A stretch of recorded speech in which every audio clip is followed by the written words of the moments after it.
Bueno, buenas tardes. Yo estoy haciendo la tesis doctoral sobre los combatientes canarios en el bando de Franco durante la Guerra Civil. Hubo canarios también del lado republicano. Dentro del bando de Franco, los canarios que estuvieron en el bando franquista, ¿no?, de todas las islas, pues los hay voluntarios, como es uno de los casos que voy a describir ahora, pero también la gran mayoría eran movilizados por quintas.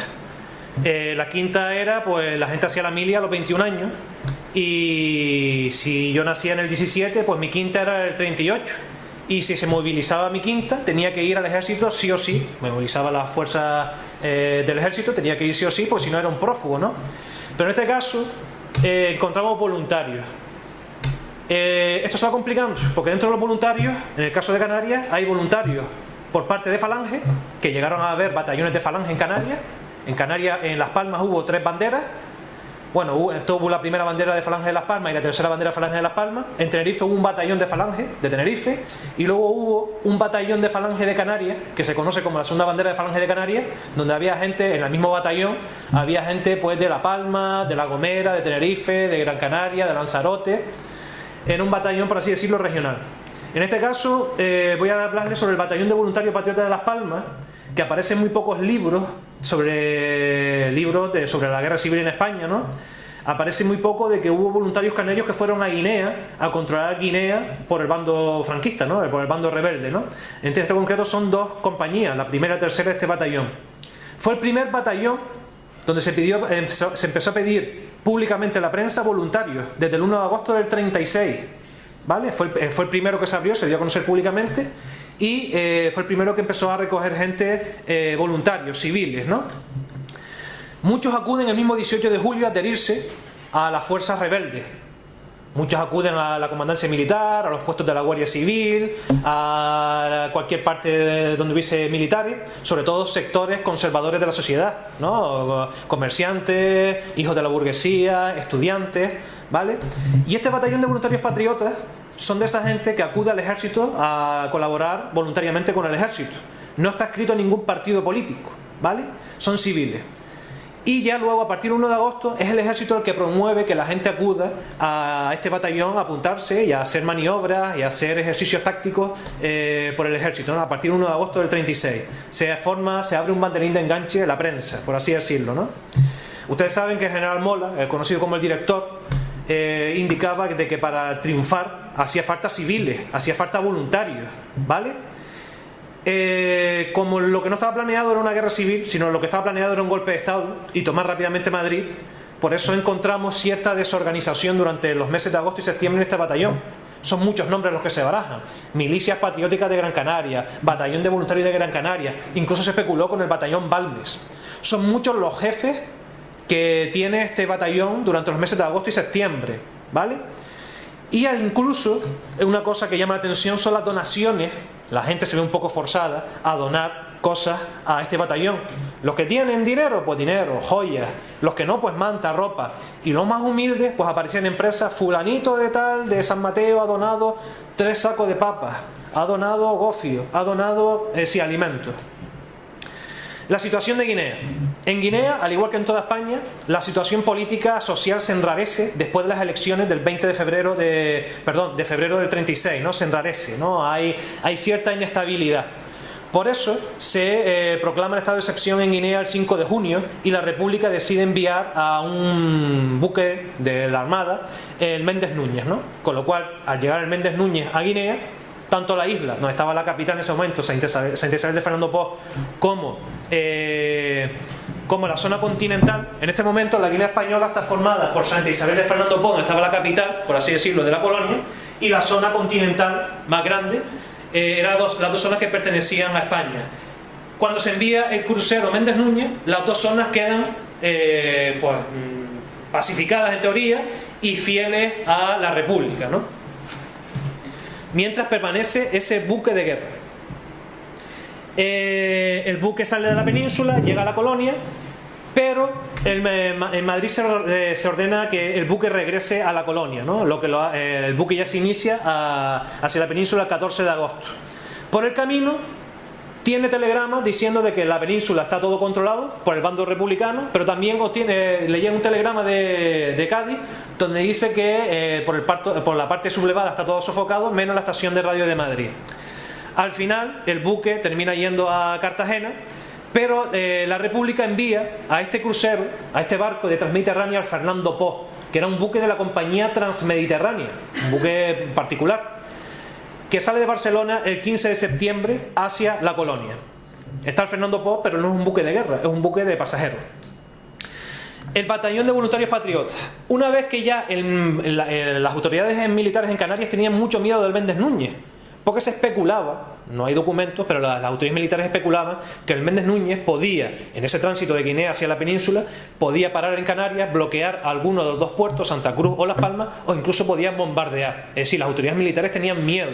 Pero una vez que ya se asegura de que el Méndez Núñez sigue rumbo a la península, pues ya se determina enviar al batallón de voluntarios patriotas a Guinea y armarlo, meterlo en este buque, que es el Ciudad de Mahón, también de la compañía Transmediterránea, pero como estaba cerca en aguas Canarias, queda rápidamente militarizado por la zona sublevada. Fíjense, son dos buques de la compañía Transmediterránea, pero uno queda controlado por la República y este, el Ciudad de Mahón, por las autoridades rebeldes, ¿no?, franquistas. Esta imagen se la pongo porque el buque Ciudad de Mahón era un buque para 150 pasajeros. ¿Cuántas personas van el día 4 de octubre del 36 hacia Guinea? Van 673 militares o voluntarios, ¿no?, del batallón de voluntarios patriotas de Las Palmas. También van del Tabor de Ifni, también van una sección de infantería, también van de artillería y de marina, más los tripulantes de la compañía de Transmediterránea. 673 personas que duermen en las escaleras, en los botes salvavidas y en las cubiertas, ¿vale? Aquí tenemos varias fotos, las he digitalizado. El único periódico que puso fotos de voluntarios patriotas de Las Palmas fue el diario Hoy. Ni Falange ni otros diarios de la época pusieron fotos ni muchas noticias acerca del batallón de voluntarios patriotas. Las imágenes son de escasa calidad, pese a que están digitalizadas. A ver si encuentro la manera de que se vea un poco mejor, ¿no? Pero se ve un poco los voluntarios en el Ciudad de Mahón, vestidos con ese uniforme un tanto tropical, ¿no?, para la zona a la que se dirigían. Y sale el 4 de octubre a las 12 horas de Las Palmas, llegando a Guinea el día 14. En la prensa, que es donde aparece algo más de información, se comentan los miedos de las tormentas, del clima, de que pueda aparecer algún buque que les ataque. Todos esos miedos, hasta que llegan el 14 de octubre a Guinea, todavía no ha amanecido, no ha salido el sol, y ven al Fernando Poo, un buque de mucho mayor porte, de mayor tamaño. Lo ven de costado, cerca de la playa de Bata. Santa Isabel, una vez que se marchó el Méndez Núñez, queda fiel a los sublevados, mientras que la zona continental permanece fiel a la República.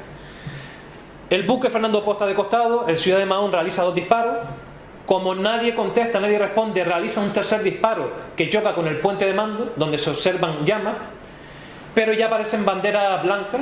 Entonces Ciudad de Mahón echa el ancla, y al echar el ancla ve que el Fernando Poo está levantando el ancla, con lo cual vuelve a disparar el Ciudad de Mahón, ocasionando pues serios daños y disparos hasta que ya sale la bandera blanca y ya salen las lanchas, ¿no? Desembarca una compañía del batallón de voluntarios patriotas que sube al barco a Fernando Poo. Las autoridades políticas que eran fieles a la República salen del Fernando Poo en una lancha hacia la zona continental para escaparse, para no estar bajo ese control. Y el batallón de voluntarios patriotas sube al barco y ya se dedican a detener a los simpatizantes del Frente Popular, a liberar a los misioneros. Había unos misioneros y unas monjas detenidas en los camarotes.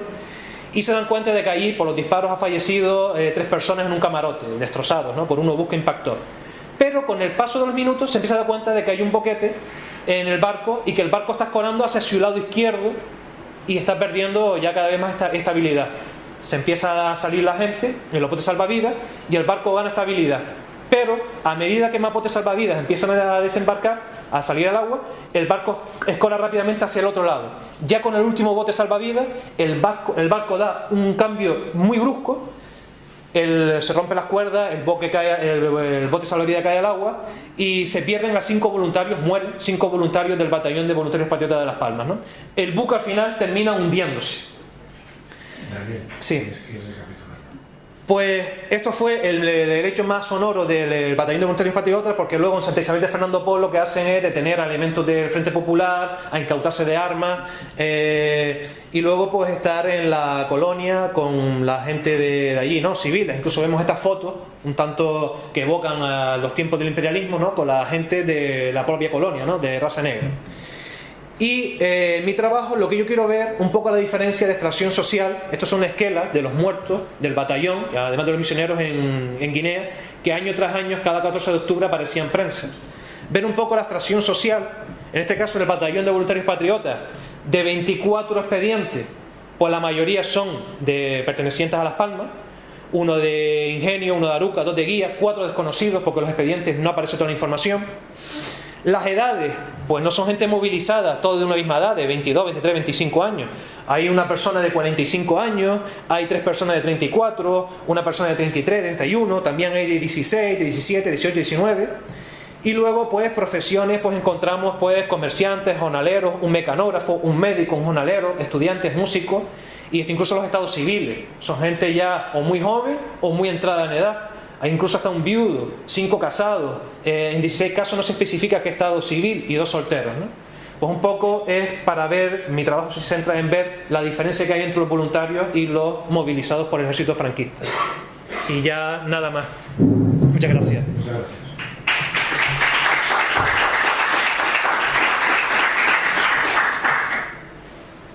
Bueno, rápidamente, ¿alguna consideración que quieran hacerle a Daniel o que necesite aclaración?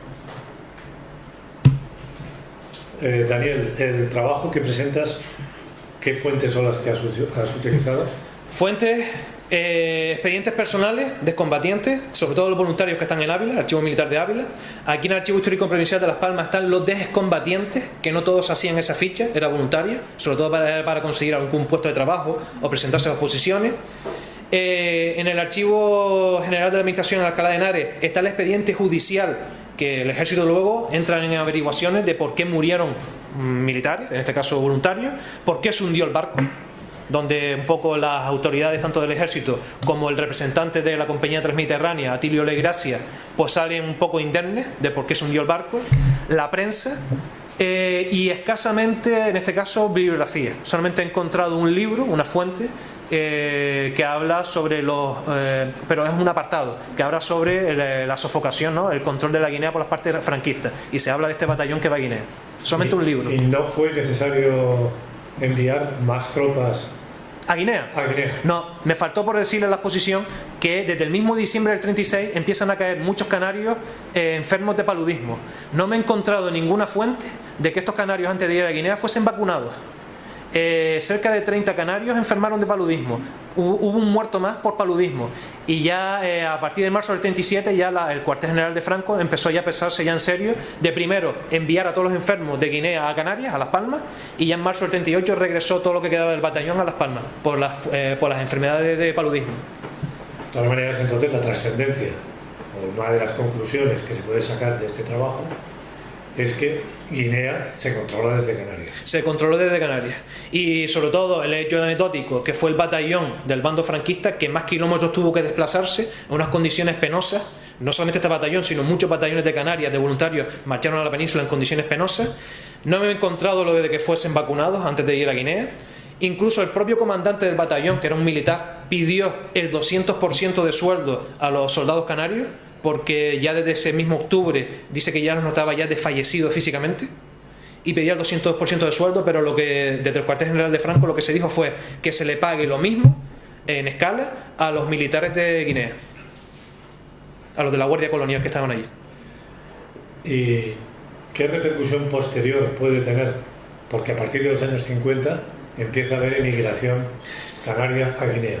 ¿Qué relación puede haber entre...? En el Archivo General de Guadalajara me puse, cuando tenía un rato libre, a mirar expedientes de la Guardia Colonial, y me encontré muchos canarios, sobre todo de Gran Canaria, gente de Teror, que habían emigrado a Guinea, y que habían sido enviados a Guinea. Y me encontré muchos canarios, sobre todo de Gran Canaria, gente de Teror, que habían emigrado a Guinea, y que habían sido enviados a Guinea. que migraba a Guinea, pero para trabajar o en fincas privadas o a lo mejor en algún comercio o mucho del sector terciario, servicios, ¿no? Y quedaban adscritos a la Guardia Colonial. Y me he encontrado bastante, y lo pienso poner en mi tesis, pero ya después de la guerra, de cómo muchos emigraron, sobre todo canarios, a Guinea, ¿no? De relación que tuviesen de estos voluntarios con Canarias posteriormente, no he podido indagar nada, pero bueno, que gracias a sobre todo voluntarios, ¿no? Canarios. También hay que decir que la tarea de controlar la Guinea continental fue labor de los tiradores de IFNI. Ahí no se enviaron los voluntarios de Canarias. Supongo que se envió a tiradores de IFNI porque eran soldados mejor entrenados y con más experiencia y con más bagaje, ¿no? Para controlar toda esa zona continental. Muy bien. ¿Y cómo llevas la tesis? Pues me falta por redactar 3 capítulos y luego sería la redacción, corregir la redacción. Y ¿Cuántos capítulos tiene? yo tenía 15 capítulos. Ah, y te faltan 3. Sí. O sea que vas bastante bien. Pues bastante bien. Luego sería ya corregir la... Y esto es el artículo, No, esto es una parte de un artículo. que ya lo tienes admitido. Lo tengo terminado, pero no se lo he presentado a nadie todavía. Pues ya te puedes estar Ya. dando prisa. ¿Y la estancia? La estancia tengo pensado hacerla entre Semana Santa y el verano que viene en Portugal.